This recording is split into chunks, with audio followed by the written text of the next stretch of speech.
बघा बघा किती छान कुरकुरीत चकल्या झाल्या आहेत आपल्या. आणि यात काय खास माहिती आहे, या आपण रेशनच्या तांदळाच्या भातापासून बनवल्या आहेत. एकदम सोपी आणि मस्त रेसिपी आहे. चला तर मग लगेच रेसिपीला सुरुवात करूया. तर त्यासाठी आपल्याला लागणारं साहित्य, मी इथे 1.5 ग्लास रेशनचे तांदूळ घेतले आहे. ते आपल्याला 4 ते 5 स्वच्छ पाण्याने छान असे धुवून घ्यायचे आहे. सोबतच जिरं, मीठ, तीळ आणि मिरचीचा ठेचा घेतलेला आहे. तर आता मी इथे कुकरमध्ये 4.5 ते 5 ग्लास पाणी घालते आहे. आपल्याला 1.5 ग्लास तांदळासाठी 4.5 ते 5 ग्लास पाणी घालायचं आहे. ते छान गरम झालं की त्यामध्ये आपल्याला मिरचीचा ठेचा, तीळ आणि जिरं घालून घ्यायचं आहे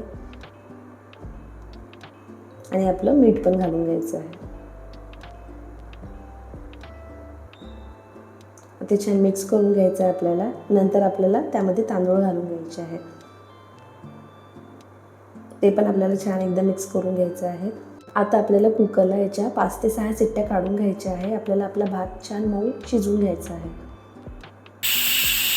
तर बघा 4 ते 5 शिट्ट्या झाल्या आहेत आणि आपला भात बघा किती छान मऊ शिजला आहे. बघू शकता तुम्ही किती छान मऊ शिजला आहे भात आपला. आता आपल्याला याला एका परातीमध्ये काढून घ्यायचं आहे आणि चम्मचने छान असं मोकळं करून घ्यायचं आहे, म्हणजे त्याची वाफ जी आहे ती बाहेर निघून जाईल. लगेच यामध्ये हात घालून मिक्स नका करू, कारण की खूप गरम असतं हे. थोडं थंड झालं की याला मग आपल्याला एकजीव करून घ्यायचं आहे. छान तेल लावून छान एकजीव करून घ्यायचं आपल्याला.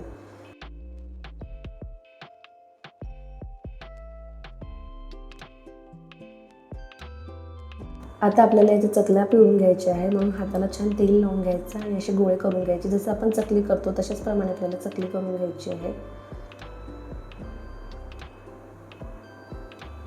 इथे साशाला पण आतून वगैरे तेल लावून घ्यायचं आहे, म्हणजे ते चिकटायला नको म्हणून आपल्याला साशाला पण तेल लावून घ्यायचं आहे.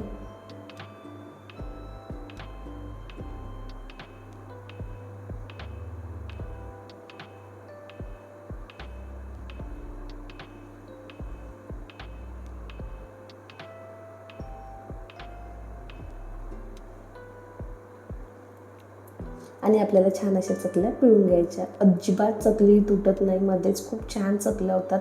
तुमचा जर भात मऊ शिजला ना तर काहीच प्रॉब्लेम होत नाही, खूप छान चकल्या होतात. फक्त भात शिजवताना एकदम मऊ शिजू द्या भात, म्हणजे खूप छान चकल्या होतात. तुम्ही या चकल्या शिळा भात असतो ना आपला उरलेला, त्याच्यासुद्धा बनवू शकता. जर तुमचा भात मोकळा असेल तर तुम्ही मिक्सरला थोडं पाणी घालून ग्राइंड करा. त्यामध्ये हे सर्व इन्ग्रेडियंट टाका, मिरचीचा ठेचा, तीळ, मीठ, जिरं आणि मिक्स करून छान अशा चकल्या बनवा. खूप छान बनतात त्याच्यासुद्धा चकल्या. झाल्या तर आपल्या भाताच्या चकल्या तयार. आता आपल्याला छान 3 ते 4 दिवस उन्हामध्ये छान वाळून घ्यायचे आहे. उन्हाळ्यामध्ये खास केली जाणारी रेशनच्या तांदळाच्या भाताची कुरकुरीत चकली तयार आहे. एकदा केली की वर्षभर आरामात खाऊ शकता. तुम्ही ही रेसिपी नक्की ट्राय करून बघा.